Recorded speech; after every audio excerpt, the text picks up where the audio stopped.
Good morning student.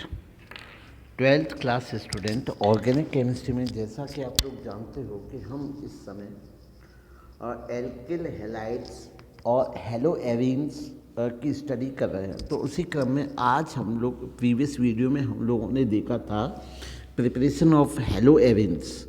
तो आज हम बच्चों स्टार्ट करने जा रहे हैं physical property of haloarenes. तो आज हम इनकी फिजिकल प्रॉपर्टी देखेंगे। तो सबसे पहले हम लोग बात करें फिजिकल प्रॉपर्टी में मेल्टिंग एंड बॉइलिंग पॉइंट। तो boiling point of isomeric dihalogen benzene are very nearly same.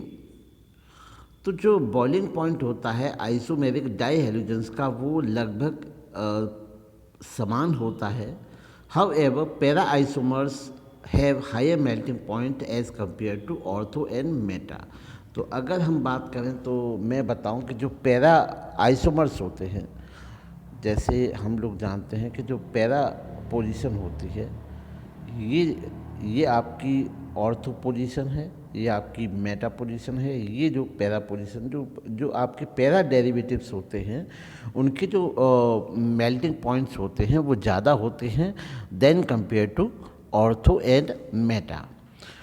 It is due to the symmetry of para isomers fit crystal lattice as compared to ortho and meta isomer। तो ये इसके पीछे जो कारण है इसकी symmetry है।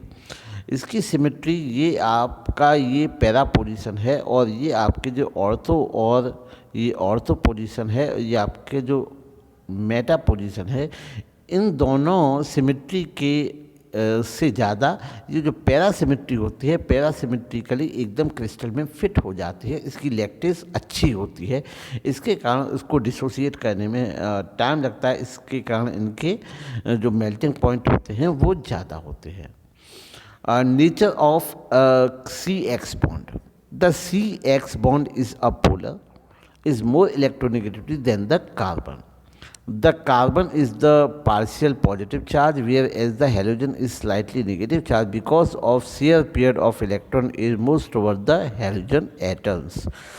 Dipole moment of methyl chloride is higher than CH3F due to the greater bond length of the Cl bond। तो अगर हम एल्किल हैलाइड की बात करें तो एल्किल हैलाइड में जो डाइपोल मोमेंट होता है, तो डाइपोल मोमेंट का जो सीक्वेंस होता है वो सबसे ज़्यादा आपका हम कह सकते हैं कि RCl, फिर RCl के बाद में आपका होता है RF का, फिर इसके बाद में RBr का, और फिर इसके बाद में आपका होता है RI का। तो ये आपका decreasing order of dipole moment होता है। तो चलिए डाइपोल मोमेंट की भी बात कर ली। अब हम लोग बात करते हैं chemical properties of haloarenes. तो केमिकल प्रॉपर्टीज़ में सबसे पहले हम लोग देखते हैं nucleophilic substitution reaction.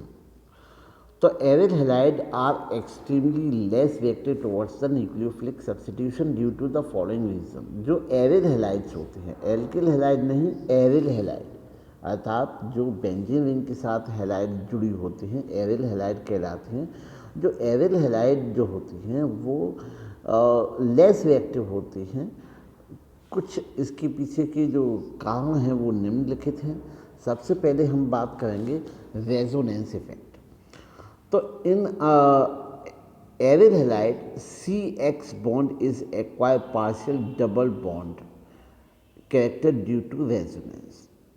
As a result, CX bond is in the cleavage in the aryl halide is difficult than alkyl halide, and therefore there are less reactive towards the nucleophilic substitution reaction। तो यहाँ पर हम लोग देख सकते हैं कि resonance structure के कारण यहाँ पर जो CX होता है, यहाँ पर जो C और X के बीच में डबल बॉन्ड स्टेबलाइज हो जाता है, और यहाँ पर एरिल हैलाइड में जो डबल बॉन्ड को डिसोसिएट करना काफ़ी डिफ़िकल्ट होता है than compare to alkyl halide, जिसके कारण ये अगर ये सपोज कीजिए कि ये आपका डबल बॉन्ड नहीं टूटेगा, तो डबल बॉन्ड नहीं टूटेगा तो ये फिर रिएक्शन नहीं देगा, तो जिसके कारण ये होता है एल्किल हैलाइड की तुलना में एल्किल हैलाइड की तुलना में ये जो न्यूक्लियोफिलिक सब्स्टिट्यूशन रिएक्शन डिफ़िकल्टी से देते हैं। तो अगर हम देख सकते हैं कि ये हमारी एक एरिल हैलाइड की एक रेजोनेटिंग स्ट्रक्चर है। यहाँ से एक इलेक्ट्रॉन लोन पेयर इधर शिफ्ट हो जाता है। शिफ्ट होने के बाद में नेगेटिव चार्ज यहाँ पर डेवलप हो जाता है। यहाँ पर इलेक्ट्रॉन डोनेट करने के बाद में यहाँ पॉजिटिव चार्ज स्टेबलाइज हो जाता है। फिर यहाँ से इस प्रकार से ये जो डबल बॉन्ड होता है पूरे बॉन्ड में, ये जो चार्ज होता है इलेक्ट्रॉन, ये एक पूरी जो रिंग होते हैं रिंग में शिफ्ट होता रहता है। तो इस प्रॉपर्टी को हम लोग क्या कहते हैं, इस प्रॉपर्टी को जैसा था वैसा फिर हो जाता है फाइनली। तो इस प्रॉपर्टी को हम रेजोनेंस कहते हैं। अब हम लोग बच्चों देखते हैं difference in the hybridization state. Difference in the hybridization state जो एरिल हैलाइड होता है, एरिल हैलाइड का जो कार्बन और हाइड्रोजन का जो बॉन्ड होता है, ये आपका कार्बन sp2 हाइब्रिडाइज्ड होता है। जैसे हम लोग कंपेयर करते, जैसे X है आपका, ये X है, X से जुड़ा हुआ जो कार्बन है ये डबल बॉन्ड से अटैच है, ये आपका सिंगल बॉन्ड से अटैच है। तो यहाँ पे ये आपका सिग्मा बॉन्ड, ये हो गया आपका पाई बॉन्ड, ये सिग्मा बॉन्ड और सिग्मा बॉन्ड, और 3 सिग्मा बॉन्ड से मिलके बनता है आपका sp2। तो इसकी जो हाइब्रिडाइजेशन स्टेट हो गई आपकी sp2, और यहाँ पर जो हाइब्रिडाइजेशन स्टेट होती है आपकी कार्बन, कार्बन से अटैच आपका R, फिर आपका H और आपका X और ये आपका H। तो यहाँ पर सिग्मा सिग्मा सिग्मा सिग्मा, तो इस प्रकार से टोटल सिग्मा हो जाते हैं 4। तो यहाँ पर हाइब्रिडाइजेशन स्टेट हो जाते हैं sp3।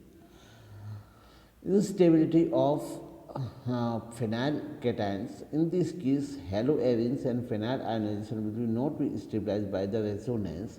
तो यहाँ पर जो फिनाइल आयनाइजेशन होता है वो स्टेबलाइज नहीं हो पाती है रेजोनेंस से, इस कारण ये इतने ज़्यादा स्टेबल नहीं होते हैं। तो उम्मीद है बच्चों को ये फिजिकल प्रॉपर्टी कुछ समझ में आई होगी। Thank you.